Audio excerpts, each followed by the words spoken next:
O Oda acabou de revelar que o Kuma faz parte de uma nova raça que a gente ainda não conhece. Qual raça será essa? Será que ela já foi apresentada dentro do mundo de One Piece?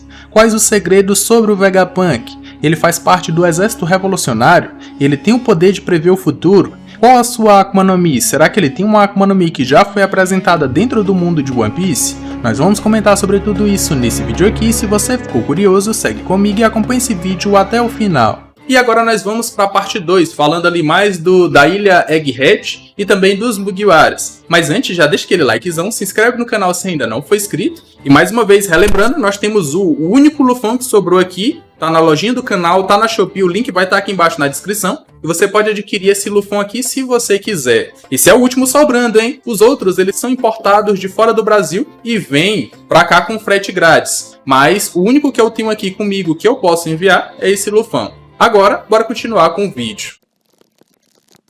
A segunda parte desse capítulo começa em Egghead, lá onde os Mugiwaras estão, principalmente o grupo do Luffy. E aí nós temos que a Bonnie mudou a idade de todo mundo para que eles pudessem fugir dos pacifistas. Ela virou uma criança, o Jinbe virou uma criança, o Chopper virou um velho e o Luffy também virou um velho. Só que eles conseguiram fugir, mas eu não entendi o porquê.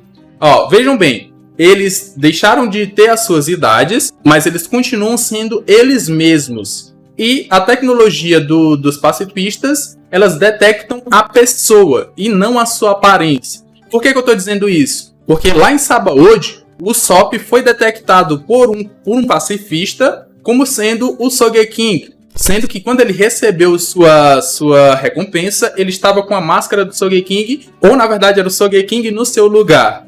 E mesmo assim, o pacifista conseguiu reconhecer o Sop como sendo o Sogeking, mesmo ele estando sem máscara. Isso faz a gente inferir que, na verdade, eles vão atrás da pessoa e não da sua aparência.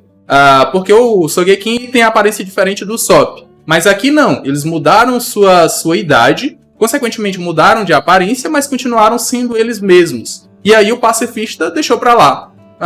Pode ser que esse pacifista, especificamente por ser um policial dentro da ilha, ele tem uma configuração diferente dos outros. Porque ele só estava atrás dos bandidos que roubaram e comeram de graça. Mas é de se pensar por que eles conseguiram fugir mesmo depois de terem mudado suas aparências. Pode ser que a configuração desse Kuma diga que são pessoas diferentes das que roubaram antes. Mas eu acho que é meio estranho. Um ponto interessante é que o Oda colocou um Luffy com a aparência de 70 anos, onde tudo deu errado na sua vida. Uma coisa que ele já tinha desenhado em SBS. O Jinbe criança, ele já tinha desenhado em SBS.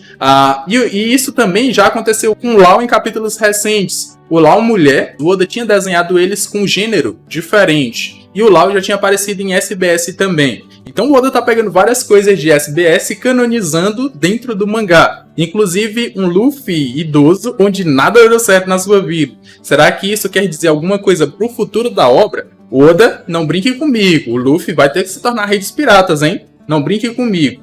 O Jinbe, nesse capítulo, é que fala várias coisas sobre o Kuma. Sobre o verdadeiro Kuma e como é que ele se tornou um Shichibukai e depois um ciborgue.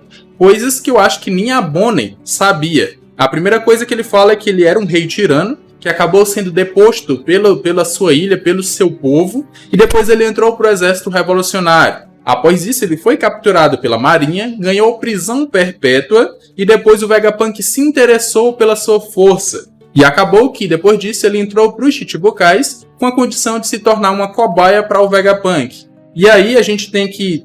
o Jinbe conta todas essas histórias sobre o Vegapunk, mas a Bonnie, ela desconfirma ou ela contradiz algumas delas. Primeiro que o Kuma não era um tirano e que ele odiava o governo mundial. E ela só entende que eles forçaram o Kuma de alguma forma a entrar para esse sistema, porque senão ele não entraria ou não trabalharia com o governo mundial.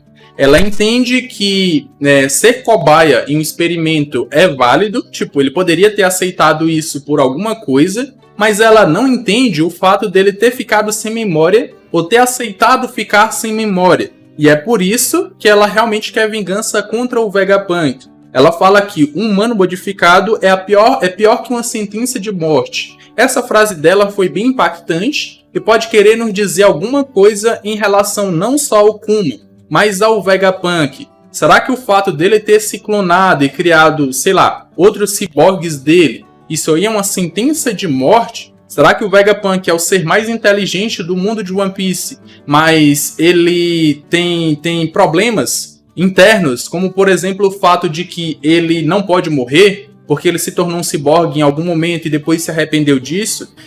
Essa frase é interessante, eu acho que o Oda vai trabalhar ela um pouco mais pra frente. Ela também ganha um sabre de luz, que é interessante, aumenta o seu power-up. Isso é um power-up, na verdade, e me faz pensar quais power-ups os Mugiwaras vão ter dentro dessa ilha.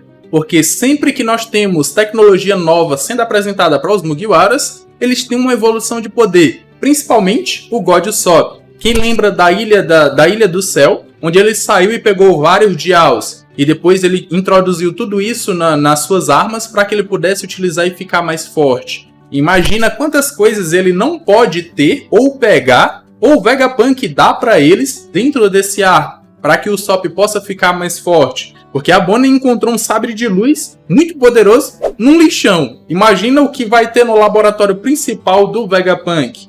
E a Bonnie também fala que o Kuma é de uma raça diferente. E essa questão é bem interessante, porque eu já levantei a bola, né, no spoiler desse capítulo, falando que dentro do mundo de One Piece pode ter uma raça que ela se assemelha ao máximo à raça humana e uma raça tecnológica, ou junta isso em um ser, e por isso o Kuma foi o mais propício a ser aquele como cobaia para criar ou para se tornar um ciborgue, porque o seu corpo, a sua biologia, elas são aptas para isso. E eu até citei o exemplo do Ultra T lá de Ben 10, porque o Ultra T ele é um ser simbiótico, mas que tem uma biologia de uma raça, como se fosse uma raça viva, tecnológica.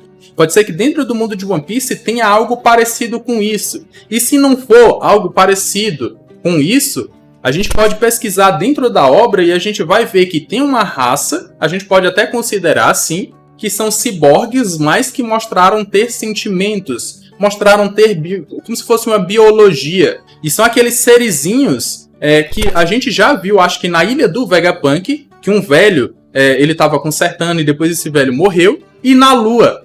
Será que o Kuma pode ser dessa raça? Pode ser um ser que veio dessa raça, um descendente dessa raça, e por isso ele era a pessoa mais apta a se tornar um ciborgue?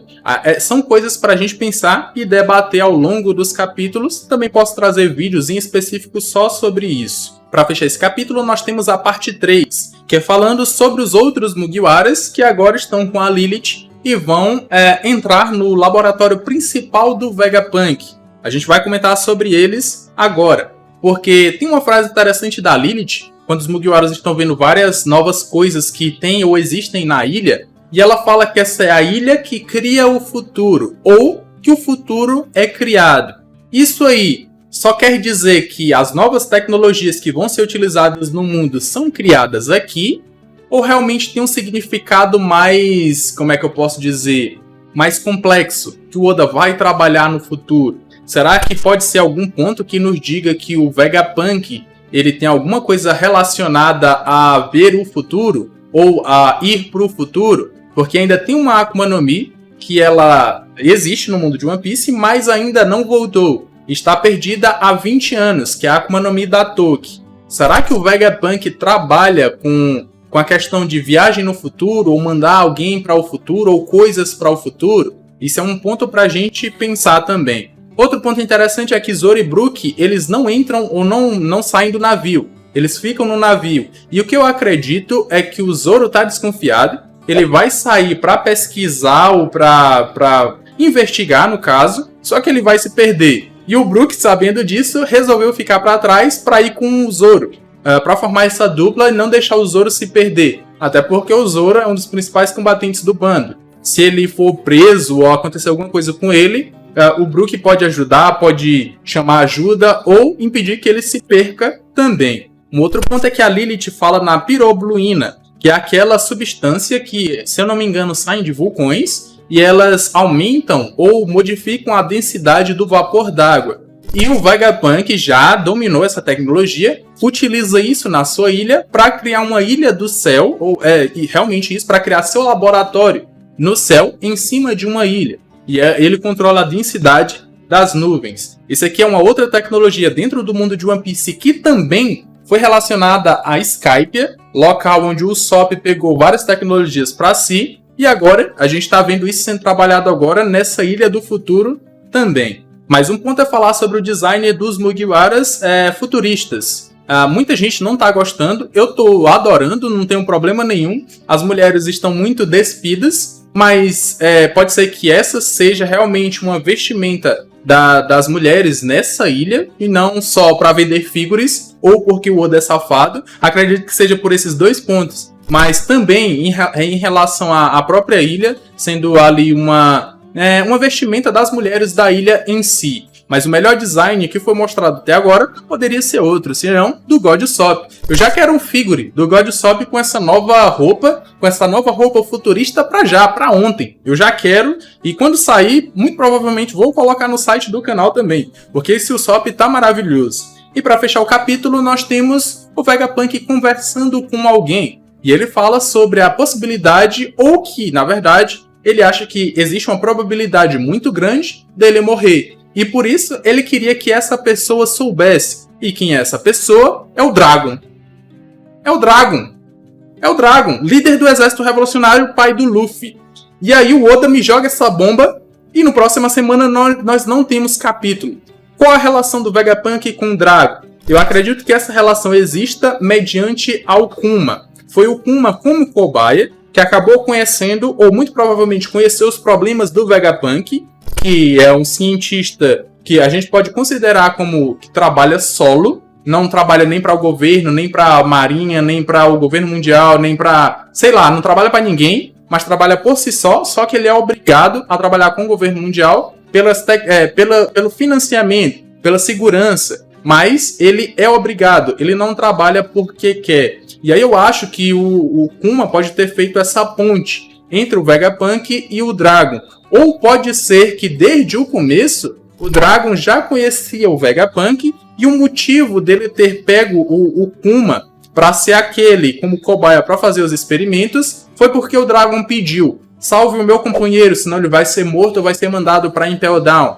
E aí ele aceita, ou em troca você pode fazer mudanças nele. E muito provavelmente o Vegapunk tenha as memórias do Kuma e vai devolvê-las para que ele possa voltar ao normal mais uma vez. Só que isso aqui espantou todo mundo. E eu tô achando estranha a relação de pais e filhos dentro desse arco.